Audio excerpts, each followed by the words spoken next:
بسم اللہ الرحمن الرحیم۔ جو شخص سورہ بقرہ کو روزانہ اپنے گھر میں پڑھتا ہے اس کی برکات کے تو کیا کہنے، اور اگر کوئی روز نہیں پڑھ سکتا تو کم از کم تیسرے دن ضرور پڑھ لینے چاہیے۔ یہ بھی نہیں کر سکتا تو رات کو سوتے وقت سونے سے پہلے اس سورہ مبارکہ کی آخری 2 آیات کو تو ضرور اسے پڑھنا چاہیے، کیونکہ ان 2 آیات کی خصوصی فضیلت نبی پاک صلی اللہ تعالی علیہ وسلم نے بیان فرمائی ہے۔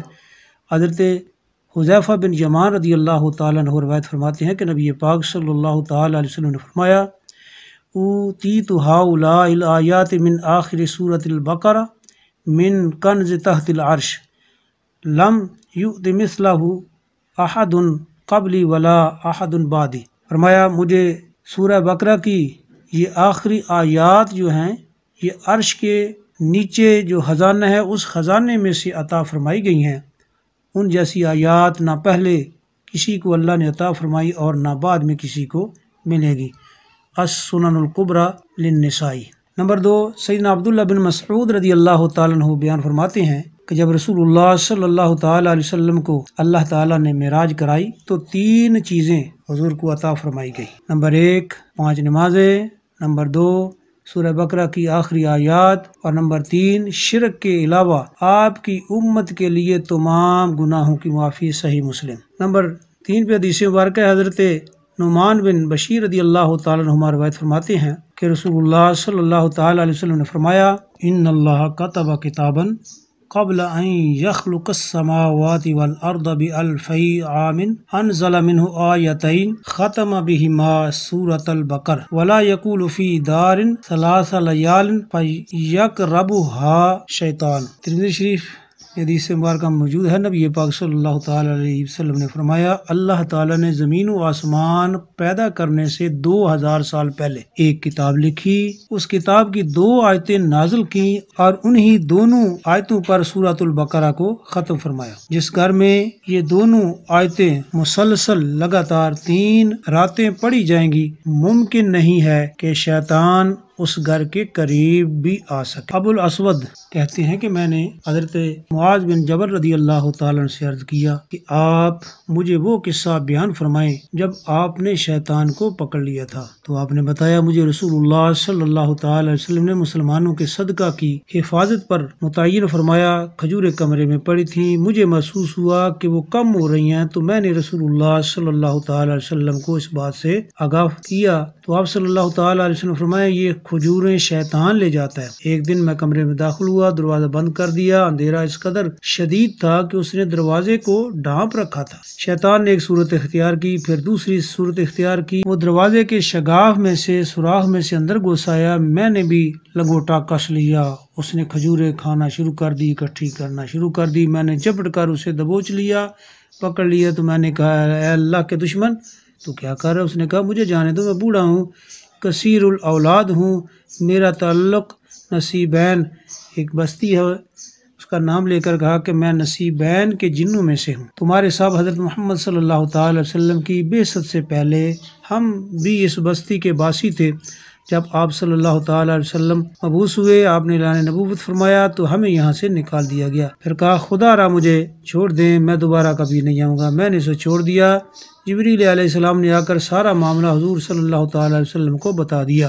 رسول اکرم صلی اللہ تعالی علیہ وسلم نے صبح کی نماز ادا فرمائی تو آپ صلی اللہ تعالی علیہ وسلم کی طرف سے ایک اعلان کرنے والے نے اعلان کیا کہ معاذ بن جبل کہاں ہیں؟ تو میں نبی پاک صلی اللہ تعالی علیہ وسلم کی خدمت میں حاضر ہوا تو رسول اللہ صلی اللہ تعالی علیہ وسلم فرمایا آپ کے قیدی کا کیا معاملہ ہے؟ تو میں نے آپ صلی اللہ تعالی وسلم کو سارا معاملہ بیان کیا تو آپ صلی اللہ تعالی وسلم فرمایا وہ ان قریب دوبارہ آئے گا اور ضرور آئے گا، آپ بھی دوبارہ جائیں۔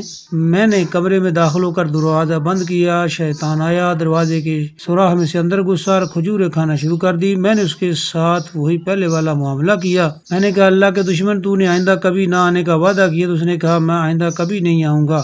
اس کی دلیل یہ ہے کہ جب تم میں سے کوئی بندہ سورہ بقرہ کی آخری آیات للہ ما فی السماوات نہیں پڑھے گا تو اس رات ہم میں سے کوئی اس کے گھر میں داخل ہو جائے گا۔ ایک حدیث مبارکہ حضرت ابو مسعود عقبہ بن عمر انصاری بدری رضی اللہ تعالی سے روایت ہے کہ رسول اللہ صلی اللہ تعالی علیہ وسلم نے فرمایا من قرأ بالآیاتین من آخر سورۃ البقرہ فی لیلۃ کفتاہ، جو شخص رات کو سورہ بقرہ کی آخری 2 آیات پڑھ لے گا وہ اس کو کافی ہو جائے گی۔ صحیح بخاری۔ کافی ہونے کا مطلب یہ ہے کہ یہ شیطان کی شر انگیزیوں سے ایک تو حفاظت کریں گی، دوسرا ناگہانی مصائب اور آفات سے بچاؤ کا ذریعہ ہوگی، اور تیسری بات یہ ہے کہ نماز تہجد سے کفایت کرے گی۔ ذرا سوچیے ہمارے گھرانے خیر و بلائی سے کس قدر محروم ہیں، اتنے بڑے نافع اور مفید عمل سے خالی اور شر سے لبریز ہیں۔ اب آپ بتائیں کہ آپ اپنے گھر میں سراسر خیر و برکت والا عمل کب شروع کرنے والے ہیں؟ حضرت سیدنا عبداللہ بن عباس رضی اللہ تعالیٰ عنہ بیان فرماتے ہیں کہ ایک دن نبی پاک صلی اللہ تعالی وسلم کے پاس جبریل بیٹھے ہوئے تھے، اچانک رسول اللہ صلی اللہ تعالی وسلم نے ایک آواز سنی تو حضور صلی اللہ تعالی وسلم نے اپنے سر مبارک کو اوپر اٹھایا تو جبریل امین علیہ السلام نے عرض کیا، یا رسول اللہ صلی اللہ تعالی وسلم، یہ آسمان کا ایک دروازہ ہے جسے صرف آج ہی کھولا گیا ہے، آج سے پہلے کبھی نہیں کھولا گیا۔ پھر اس دروازے سے ایک فرشتہ نازل ہوا ہے۔ جبریل امین نے عرض کیا، یہ فرشتہ جو آج اترا ہے آج سے پہلے کبھی یہ زمین پر نہیں نازل ہوا۔ اس فرشتے نے سلام کیا اور کہا، آپ کو 2 نوروں کی بشارت ہو جو آپ کو دیے گئے ہیں اور آپ صلی اللہ تعالی وسلم سے پہلے کسی نبی کو نہیں دیے گئے، ایک سورہ فاتحہ اور دوسرا سورہ فاتحہ کی آخری آیات، آپ ان میں سے جو بھی پڑھیں گے اس کا مصداق آپ کو مل جائے گا۔ صحیح مسلم شریف۔ ویڈیو اگر اچھی لگے، پسند آئے تو لائک اور شیئر کر دیں، ساتھ ہی چینل کو سبسکرائب کریں اور ساتھ ہی بیل آئیکن کو پریس کر دیں تاکہ ہماری آئندہ آنے والی ہر ویڈیو سب سے پہلے آپ تک پہنچ جایا کرے۔ شکریہ۔